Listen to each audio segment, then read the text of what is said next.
The Dark Queen mocked the brave soldier. He walked away quietly, leaving the royal court stunned. The rise of a legend. The year was 2247, and the universe had never felt so large. Corporal Ethan Cole stood at the narrow viewport of the diplomatic vessel and watched the stars. They did not move. They did not blink. They simply sat there in the dark, cold, and endless, the way they had always been, and the way they would always be, long after every living thing that had ever looked at them was gone. He found that thought strangely comforting, not because it made him feel small, but because it reminded him that the universe did not care about rank or pride or the opinion of empires. It just kept going. Ethan was not an impressive-looking man at first glance. He was average in height, lean but not large, with short brown hair and a face that gave nothing away. His uniform was clean and pressed, not because anyone had told him to press it, but because he believed small things said something about a person. He was 31 years old. He had grown up in a small town in rural Georgia, the son of a mechanic and a school teacher.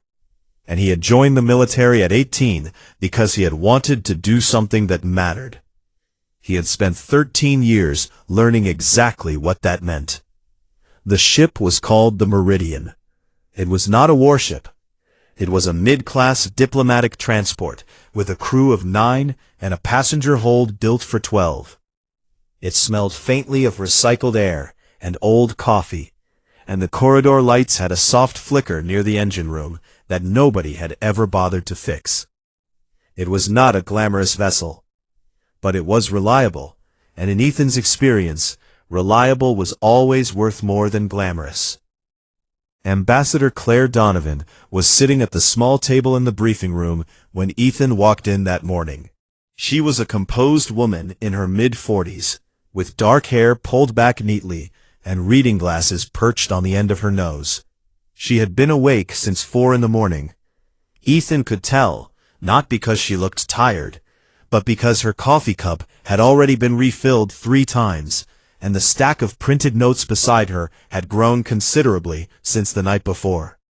She was the kind of person who prepared for everything and then prepared again, just in case. She looked up when he entered. "Sit down, Corporal." He sat. She slid a folder across the table toward him. "Full briefing. You've already read most of it, but there are new additions from the diplomatic office regarding protocol for the audience. Read it again." He picked it up and started reading without argument. Across the room, Dr. Ryan Ashford was pacing slowly, the way he always did when he was thinking hard about something. Ryan was 36, a linguist and xenobiologist who had spent nearly a decade studying the Veilthari species. He was a quiet, careful man who chose his words slowly, as if he were weighing each one before he let it leave his mouth. He had told Claire during their first meeting that he was not confident. She had told him that was exactly why she trusted him. Lieutenant Megan Ford was at the communication console near the far wall, monitoring the incoming signal data from the Veilthari relay stations. She was a practical, efficient woman who said exactly what needed to be said and nothing more. She had flagged 2 unusual transmissions in the past 3 days, and documented both of them without mentioning them to anyone until she had more information. That was her way. She did not raise alarms until she was sure there was something to be alarmed about. These 4 people were the entirety of humanity's formal diplomatic presence on this mission. That was not an accident. The Veilthari Dominion had made it quietly but clearly understood that large human delegations would not be well received. They had not said this rudely. They had simply stated, through their relay communication, that the audience chamber at the Obsidian Throne was reserved for civilizations of standing. And that standing was determined by the Dominion's own long-established standards. Humanity did not yet have standing. This visit was, at best, a preliminary introduction, a chance to be seen before being evaluated. The Veilthari Dominion was the oldest and largest empire in the known galaxy. It had existed for over 2 million years. It governed 400 star systems and contained more than 200 distinct species under its authority. It had seen empires rise and fall like seasons. It had watched species discover fire, then the wheel, then the sky, then the stars. And it had greeted each one with the same measured patience that a teacher gives to a student who is trying very hard but has a long way to go. It was not cruel in a loud way. It was dismissive in a quiet way, which was often worse. At the center of all of it sat Queen Seraphine Vale. She had ruled the Dominion for longer than human civilization had kept written records. She was not described in any human document as a tyrant. She was described as inevitable, a being so completely woven into the fabric of galactic politics that removing her would have been like removing gravity from a solar system. Things simply moved around her. Things had always moved around her. She expected that to continue. Humanity had made first contact with the Dominion 22 years ago. The process of reaching this moment, an actual formal audience, had taken every one of those years. Patient waiting. Quiet persistence. Claire had been involved in the final 7 years of that effort, and she had pushed harder than anyone to get this meeting approved. The reason Ethan was on this ship was not entirely his own choice. 6 years ago he had been stationed at a small frontier outpost on Kepler 62F, a cold and mostly empty planet on the outer edge of explored human space. A Veilthari raiding force had arrived without warning, 17 soldiers sent to clear the outpost and claim the surrounding territory as Dominion buffer space. Standard procedure for them. Routine. There had been one human at that outpost, Ethan Cole. He had held the outpost for 11 days. When the relief team arrived, they found 17 Veilthari soldiers contained, disarmed, and sitting in the storage bay. He had used the outpost's heating grid, its maintenance drones, its exterior sensor array, and a considerable amount of patience and planning to do what no one had believed a single person could do. He had not been trying to be a hero. He had simply not been willing to leave. The Veilthari had never forgotten it. They had never spoken of it publicly, but the intelligence community on both sides knew it had changed something in the way the Dominion looked at humans.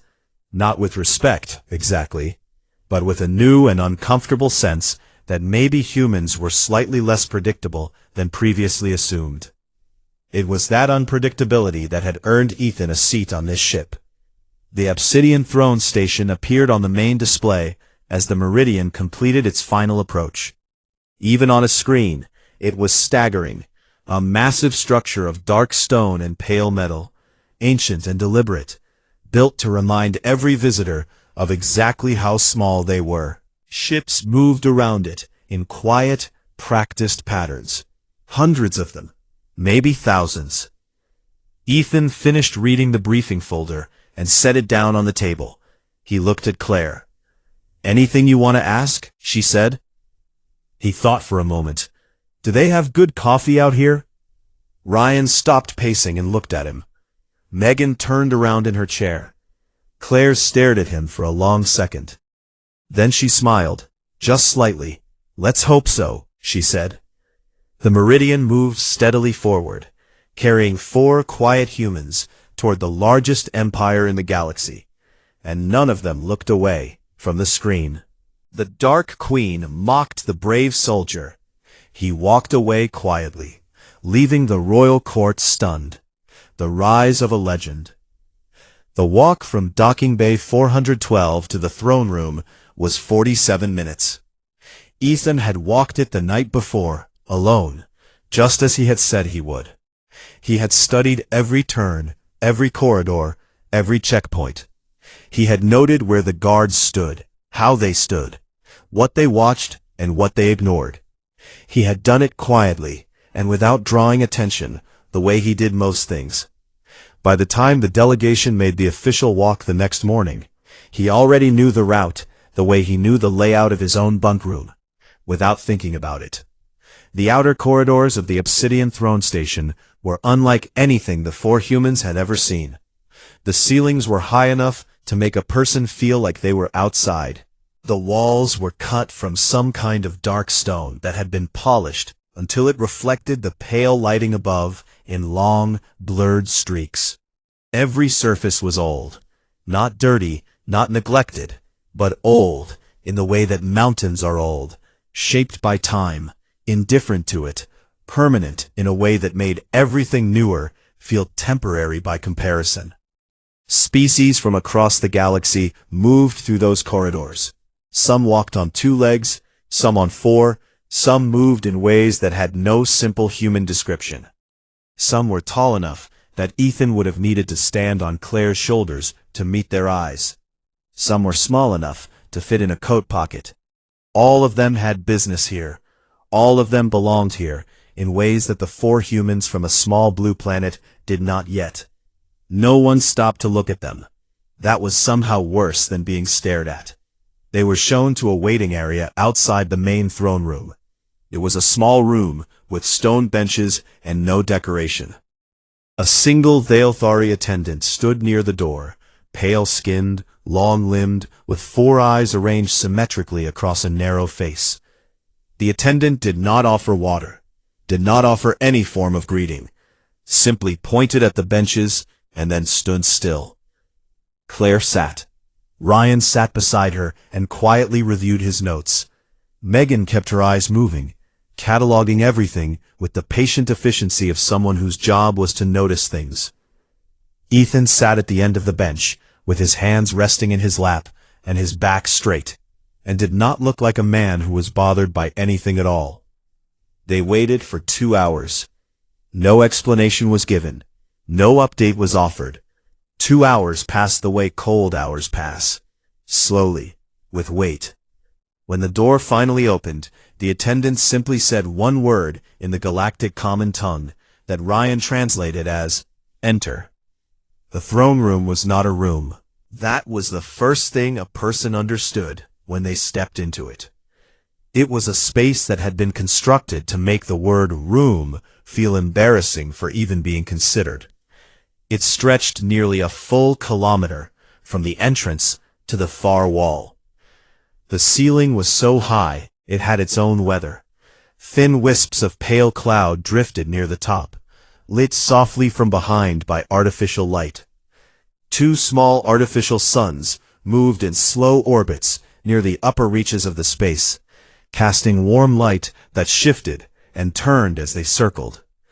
The floor was made of the same dark polished stone as the corridors outside, but here it was engraved, millions of lines forming patterns that told stories in a language older than any human tongue. Delegations from dozens of species were already seated in curved rows on either side of the central walkway. The seating arrangements followed a clear order.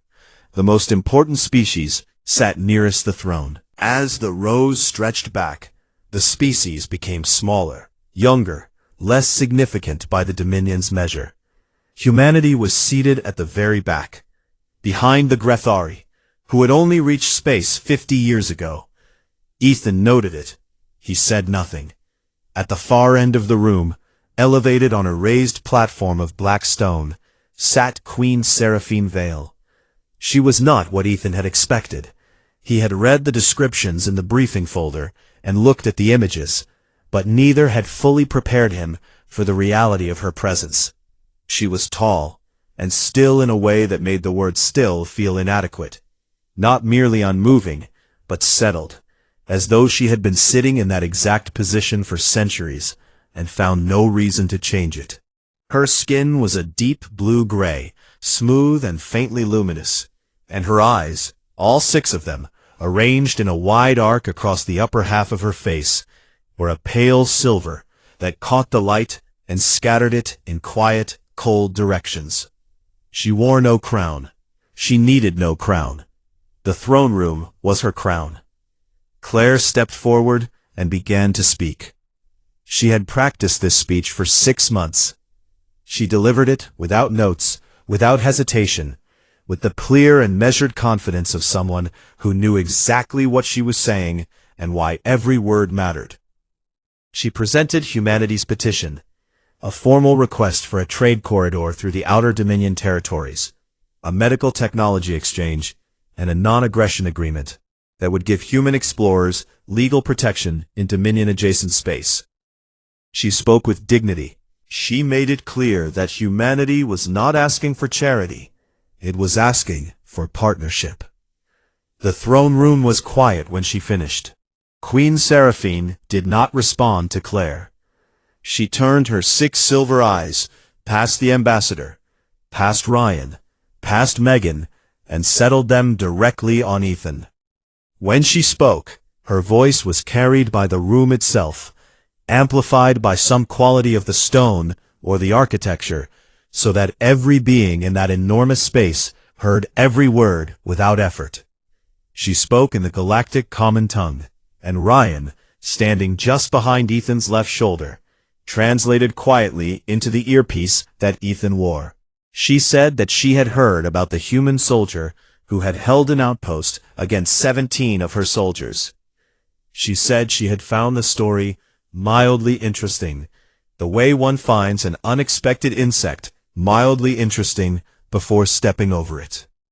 She said that humans were what her civilization called a candle species, small, brief, flickering into existence and burning out long before they produced any real light. She said that a candle standing in the presence of stars should understand what it was. She looked directly at Ethan when she said it. The court waited. Hundreds of beings from dozens of species, all of them watching the human soldier at the back of the room. Some of them had heard stories about human anger, about how quickly they reacted, how loudly, how physically. Several of the Vilethari guards near the walls shifted their weight slightly, hands moving closer to their sidearms without quite reaching them. The queen smiled. It was not a warm smile. Ethan held her gaze. He did not speak. He did not raise his voice. He did not change his expression. He simply looked at her, steady, calm, and completely still, for exactly 3 seconds. Then he turned. He did not turn quickly. He did not turn angrily. He simply turned the way a person turns when they have decided to go somewhere, and he began to walk toward the entrance. His boots were quiet on the ancient stone floor. His back was straight. His pace was neither fast nor slow. He did not look back. Claire stood frozen for 1 full second. Then she understood. She gathered her folder, gave a single nod to Ryan and Megan, and followed. The sound of 4 sets of human boots walking through that enormous room was the only sound in the entire space. No one spoke. No one moved. Not a single being in that throne room made a sound. The queen's smile had disappeared. Ethan reached the door, stepped through it, and kept walking. Behind him, the most powerful being in the known galaxy sat in perfect silence on her ancient throne. And for the first time in longer than any record showed, she had absolutely nothing to say. The Dark Queen mocked the brave soldier. He walked away quietly, leaving the royal court stunned. The rise of a legend. Nobody spoke for a long time after they got back to the ship. The 4 of them sat in the passenger hold of the Meridian in silence. Ryan had his hands folded on the table in front of him and was staring at a fixed point on the wall. Megan had her console open but was not looking at it. Claire sat with her back straight and her hands flat on the table, the way a person sits when they are working very hard to stay calm and are not entirely succeeding. Ethan poured himself a cup of coffee. Claire watched him do it. She watched him set the thermos down carefully, wrap both hands around the cup, and take a slow sip. She watched him do all of this with the steady, unhurried manner of a man who had just come back from an ordinary afternoon walk and was now settling in for the evening. Then she spoke. What she said quietly. Was that? It was not quite a question. It was the kind of sentence that carries a great deal of weight in a very small number of words. Ethan set his cup down. He looked at her without any defensiveness in his face, without any apology either. He simply looked at her the way he looked at most things, straight on, without flinching. She was not talking to us, Ethan continued. She was performing. Everything in that room, the waiting, the back row seating, the speech, none of it was diplomacy. It was a show. She was showing every other species in that room what she does to young civilizations that come asking for things. Claire was quiet. If we had argued, Ethan continued, we would have been part of her show.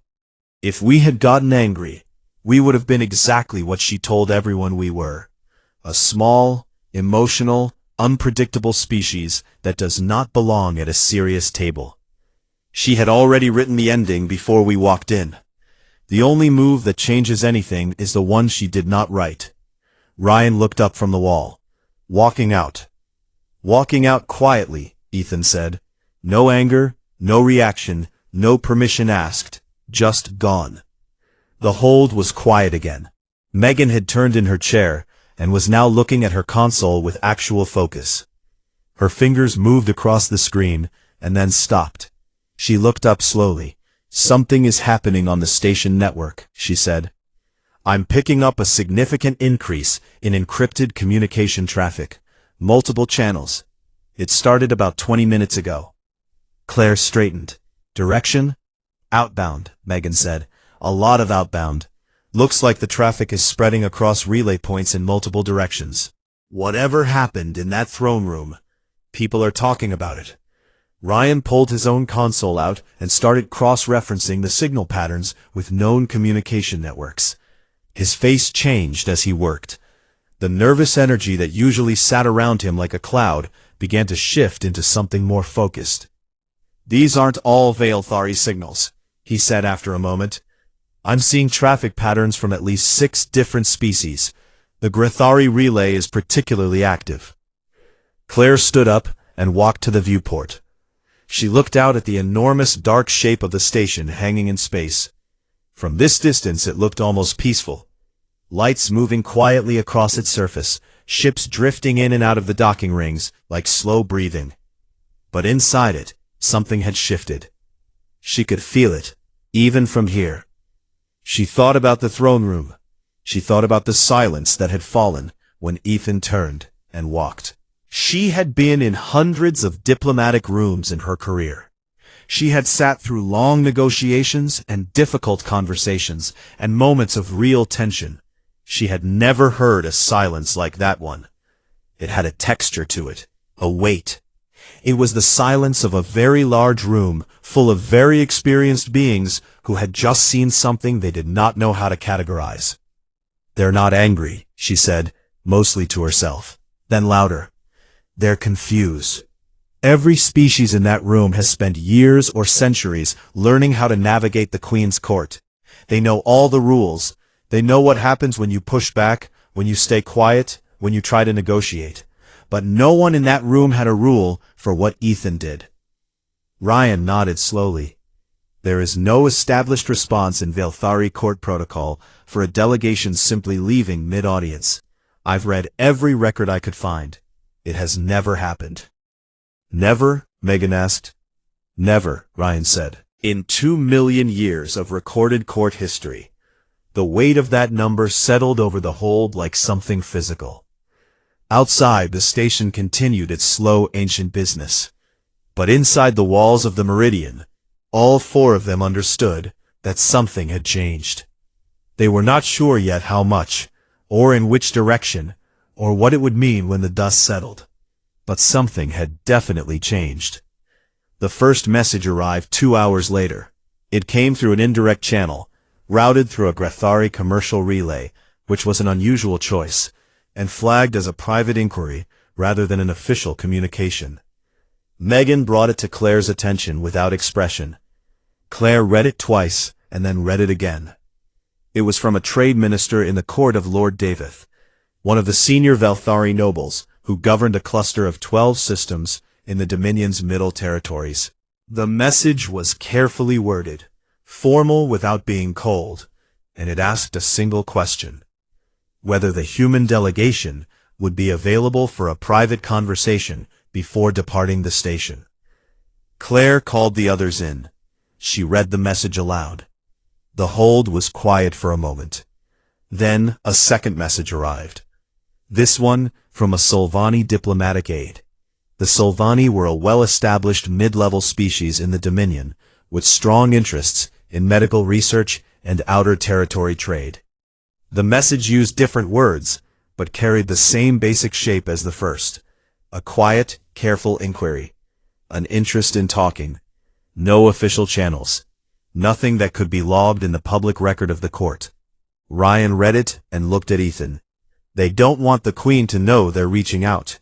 No, Ethan said. They don't. Why not? Megan asked. He chose his words the same way he always did, without hurry. Because the Queen told the whole room what humans are.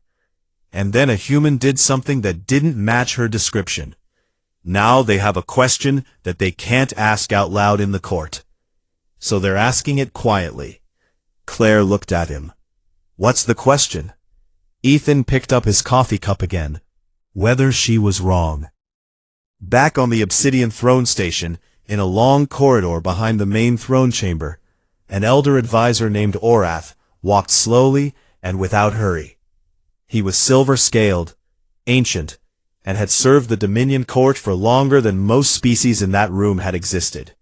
He had seen things that no living being outside the court had seen. He had watched queens and kings and emperors and councils make decisions that shaped centuries. The Dark Queen mocked the brave soldier. He walked away quietly, leaving the royal court stunned. The rise of a legend. 3 months later, Ethan Cole was fixing a broken fence on the edge of a training field at Fort Darling, Georgia. It was a warm Tuesday morning, the kind of morning that smelled like cut grass and red Georgia dirt, where the sun came up slow and the air was still cool enough to make the work comfortable.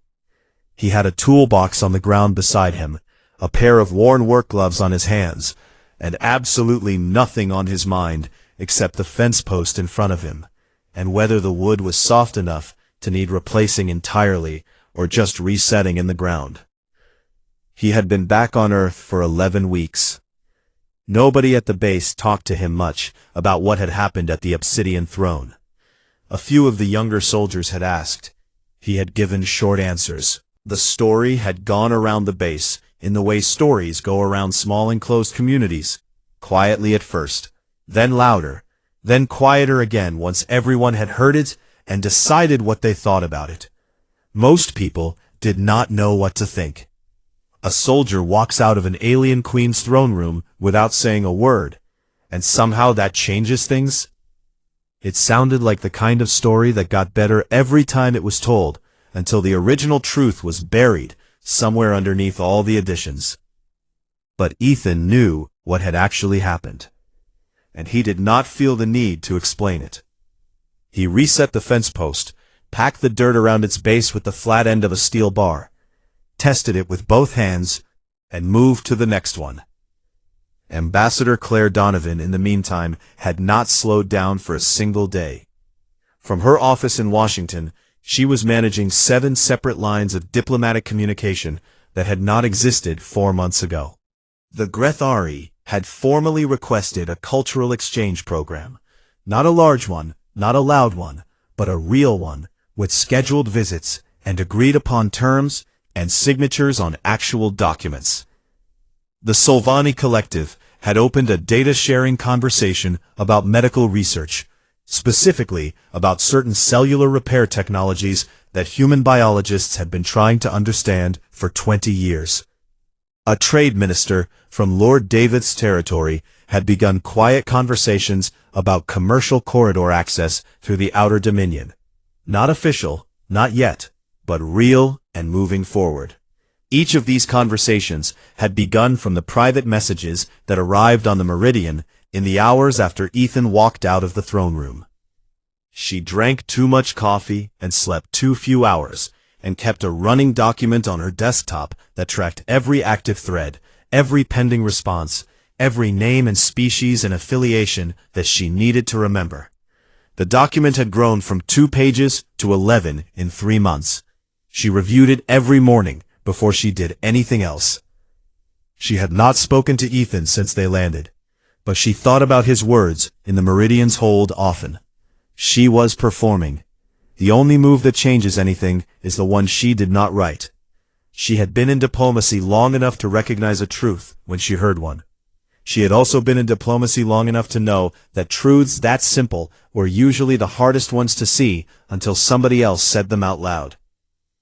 Dr. Ryan Ashford had gone back to his university in Boston and written a paper. He had started with a few pages of personal notes, observations about the throne room, about the silence that fell when the humans walked out, about the behavior of the species around them. The notes had grown into something longer. He had spent 2 weeks rereading everything he had ever written about Valthari culture and court behavior, and then rewriting his conclusions from the beginning, because what he had witnessed did not fit neatly into any framework he had previously used. The paper was titled simply, Dignity as Communication. It argued that Ethan's behavior in the throne room had functioned as a form of first contact communication, more effective than any prepared speech or formal petition could have been. It argued that by refusing to react, by refusing to accept the terms the Queen had set, Ethan had communicated something about humanity that no document or delegation had managed to convey in 22 years of careful effort. That humans were not simply emotional, reactive creatures who could be controlled by humiliation. They were something more complicated. Something that did not behave the way it was expected to behave. Ryan submitted the paper to 3 journals and expected it to sit in review for 6 months, the way academic papers usually did. It was published in 9 days. Within a week, it had been translated into 41 galactic languages and distributed across the Dominion's own academic relay networks by channels that Ryan could not fully trace. He received a message from a Solvani scholar, asking if he would be willing to discuss the paper over a long-distance communication link. He received another from a Grethari Cultural Institute, asking to reprint sections of it in their own publications. He sat in his small Boston office and read these messages with the slightly stunned expression of a man who had thrown a stone into a quiet pond, and was only now seeing how far the ripples were reaching. Back on the Obsidian Throne Station, the ripples had reached places that mattered. Queen Seraphine was not a woman who showed her thoughts easily. She had ruled for too long and seen too much to let her face tell stories without her permission. But in the private chambers behind the throne room, where only her most trusted advisors were permitted, she had become noticeably quieter in the weeks following the audience. He noticed everything. He brought reports to her each morning, summaries of the communication traffic, the new diplomatic threads, the quiet conversations that were happening in the spaces between official records. He presented them without comment. He laid them on the table and stepped back and waited. She read them without expression, and dismissed him without words, and he walked out and said nothing to anyone. But he watched. The footage of the humans walking out of the throne room had spread across every major communication network in the galaxy within 48 hours of the audience. The Queen's intelligence team had attempted to limit its distribution and had failed. The footage was too short, too simple, and too striking to be stopped. 4 humans walking through an enormous silent room, no anger, no hurry, no permission asked, and a queen sitting on an ancient throne with her smile gone and nothing left to say. It was less than 2 minutes long, and it had been viewed more times than any piece of human media in history. In the Outer Rim territories, the expression began to appear in casual conversation among younger species. To do a coal.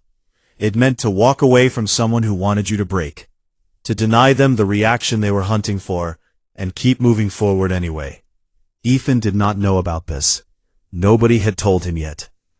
The name reached Colonel Laura Beckett first. She was the commanding officer at Fort Darling, a sharp and no-nonsense woman who had 30 years of service behind her, and a practical view of the world that had been tested enough times to be trusted. She received the communication from the diplomatic office on a Thursday afternoon and read it carefully. Then she printed it and walked across the base to the training field, where a corporal was quietly working on a fence. She found him at the last post, packing dirt around its base. "Cole," she said. He looked up. She held out the printed page. "You've been requested." He took the page and read it. It was a formal diplomatic request from the ambassador's office. A request, not an order, as Claire had insisted, asking Corporal Ethan Cole to return to the Obsidian Throne Station as part of a new human envoy. The envoy had full diplomatic standing this time, real credentials, a proper seat in the court, everything that the first visit had lacked. Ethan read the whole page without hurry. Then he looked up at Laura. "Will there be coffee on the ship?" he asked. Laura looked at him for a long moment. Then she laughed, a real, full laugh that she had not produced in longer than she could remember. She pressed her lips together to stop it, and cleared her throat. "Pack your bag, Cole," she said. He set the steel bar down on top of the toolbox, pulled off his work gloves, and nodded once. The fence was done anyway. The Dark Queen mocked the brave soldier. He walked away quietly, leaving the royal court stunned. The rise of a legend. The second time the Meridian docked at the Obsidian Throne Station, it was assigned Bay 7. Bay 7 was on the inner ring. The walk from Bay 7 to the throne room was 9 minutes. Nobody on the human side said anything about this change out loud. Nobody needed to. They all felt it the moment Megan read the docking assignment from her console, and looked up with an expression that was not quite a smile, but was definitely something. Ethan picked up his bag and said nothing, but he noticed. The outer corridors felt different this time. Not physically. The stone was the same stone. The ceilings were the same height. The pale light still ran in long streaks along the walls. But the atmosphere had shifted in a way that was hard to name and impossible to miss. Where the humans had been ignored on their first visit, they were now watched. Not rudely, not with hostility, with something closer to careful attention, the kind of attention a person gives to something they have been thinking about for a long time, and are now seeing in person for the first time. Beings stepped aside as the delegation moved through the corridor. Not out of the way exactly, not with the wide clearing that important dignitaries received, but with a small, almost unconscious movement, a half-step back, a slight turn of the body, as if the people around them had made room without quite deciding to. Ethan walked at the back of the delegation, the same position he had held on the first visit. He kept the same pace. He kept the same expression. He looked at everything around him with the steady, unhurried attention of a man who had nowhere else to be, and was perfectly comfortable with that. Near the entrance to the main court plaza, a young Grethari child was standing close to the wall, a little apart from the adults moving around it. The Grethari were small beings, no taller than a human child, even when fully grown, with large dark eyes and pale gray skin, and 4 small hands that they used with remarkable precision. This one was very young. It stood watching the delegation pass with enormous eyes that did not blink. Ethan slowed. He stopped. The child looked up at him. The adults nearby noticed and went very still. Ethan crouched down until he was at the child's level. He looked at it without any urgency. He smiled. Not a wide smile, not a performed one, just the quiet, natural smile of someone who found the moment genuinely pleasant. The child reached out one of its 4 small hands and touched the sleeve of his uniform, very lightly, the way small creatures touch unfamiliar things, testing, wondering. Ethan let it. After a moment he stood back up, gave the child a small nod, and continued walking. He did not see the 11 different recording devices that captured the moment. He did not know that the image would be distributed across galactic networks within the hour. A human soldier, crouching in the corridor of the most powerful station in the galaxy, meeting the eyes of a small child from a young species, smiling without any reason other than that it was a kind thing to do. He was already thinking about the 9-minute walk. The throne room had changed too. Not in its physical structure. It was still enormous, still ancient, still built to make every visitor feel small and temporary. The twin artificial suns still moved in their slow orbits near the ceiling. The floor still carried its million-year-old engravings. But the seating had changed. The human delegation's chairs were no longer at the back, behind the Grethari. They were placed at the midpoint of the room, among delegations from species that had been traveling the stars for centuries. It was not the front. It was not an equal position to the most senior species in the court. But it was not the back row either. It was a statement.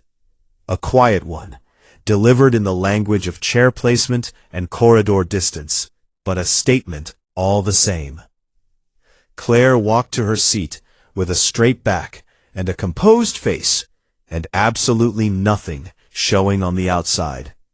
On the inside, she was doing the mental equivalent of a long, slow exhale that she had been holding for 3 months. Ryan sat beside her and opened his notes with hands that were almost steady. Megan scanned the room with practiced efficiency and logged everything she saw. Ethan sat down and waited. Queen Seraphine Vale entered the throne room the same way she always had, without announcement, without ceremony, appearing at the far end of the space and crossing to her platform with the long, unhurried steps of someone who had made that walk more times than any living being could count. She wore the same stillness she always wore. She sat. The room settled. She looked across the assembled delegations. Her 6 silver eyes moved through the room the way light moves through water, evenly, touching everything, missing nothing. They reached Ethan. He held it without challenge, without submission, without any of the things that gaze was designed to produce. He simply looked back at her, the way a person looks at another person, directly, calmly, without asking for anything. She looked away first. It was barely noticeable, a fraction of a second, a shift in attention that could have meant anything. But Orath, standing in his usual position to the left of the throne platform, saw it. And from the slight change in the old advisor's expression, a deepening of the lines around his ancient eyes, a small, deliberate stillness, it was clear that he understood exactly what it meant. When the Queen spoke, she addressed the delegation formally and in full. She used Claire's title. She acknowledged the human petition. She spoke in the measured, precise tone of someone conducting real diplomacy rather than performing power. And the difference between this and the last audience was so complete that several of the species sitting nearest the throne exchanged quiet glances with one another. Claire responded. She was clear and direct and confident. She did not over-explain. She did not flatter. She spoke as an equal speaks, with respect, but without deference, with warmth, but without need. The trade corridor was discussed and agreed upon. The non-aggression framework was reviewed and signed by both parties before the session ended. The medical exchange was given an official schedule. 3 things that had seemed impossible 4 months ago were now documented and real before the afternoon was finished. When the formal session ended and the court began to clear, Orath moved through the thinning crowd with the slow, deliberate steps of an elder who went exactly where he intended to go. He reached Ethan in the side corridor near the eastern exit, away from the main flow of departing delegations. He stopped in front of him. He was taller than Ethan by nearly a full head, and his silver-scaled face was the face of something that had been watching the galaxy for a very long time. "I have served this court for longer than your civilization has had cities," Orath said. His voice was low and unhurried. "I have seen warriors, conquerors, diplomats, and rulers pass through that room. I have seen species try to impress the throne, challenge the throne, beg the throne, and threaten the throne." He paused. "I have never seen anyone change the temperature of an empire by doing nothing." Ethan was quiet for a moment. Then he said, "I didn't do nothing." Orath looked at him. "I walked," Ethan said simply. The old advisor was still for a long moment. Then something happened in his face. Slow and deep, like light moving through very old water. He smiled. It was not the smile of someone being polite. It was the smile of someone who had just finished reading a very long book, and found that the ending was exactly right. He said nothing more. He turned and walked back toward the court, and the crowd folded around him, and he was gone. Ethan stood alone in the side corridor for a moment. Then he turned and walked toward the docking ring, where the Meridian was waiting. He did not hurry. He did not look back.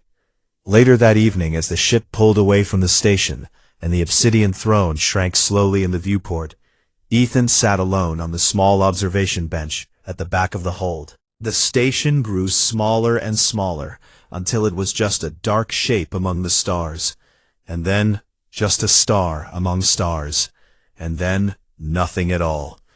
He drank his coffee. The universe spread out in every direction, enormous, cold, ancient, and full of things that humanity was only beginning to understand, but it was listening now. In its quiet and careful way, in the language of small gestures and long silences, and the slow movement of chairs across a stone floor, it had turned its head in humanity's direction. Not because humanity had been the loudest, not because humanity had been the strongest, but because one ordinary man from a small town in Georgia had walked into the largest room in the known galaxy, then told what he was, and simply decided he had somewhere better to be. He finished his coffee. Outside the viewport, the stars held their ground, the way they always had, the way they always would. And somewhere out among them, in courts and corridors and relay stations and outer rim settlements, a legend moved quietly forward, not with a roar, not with a banner, but with the steady, unhurried sound of boots on an ancient stone floor, walking away.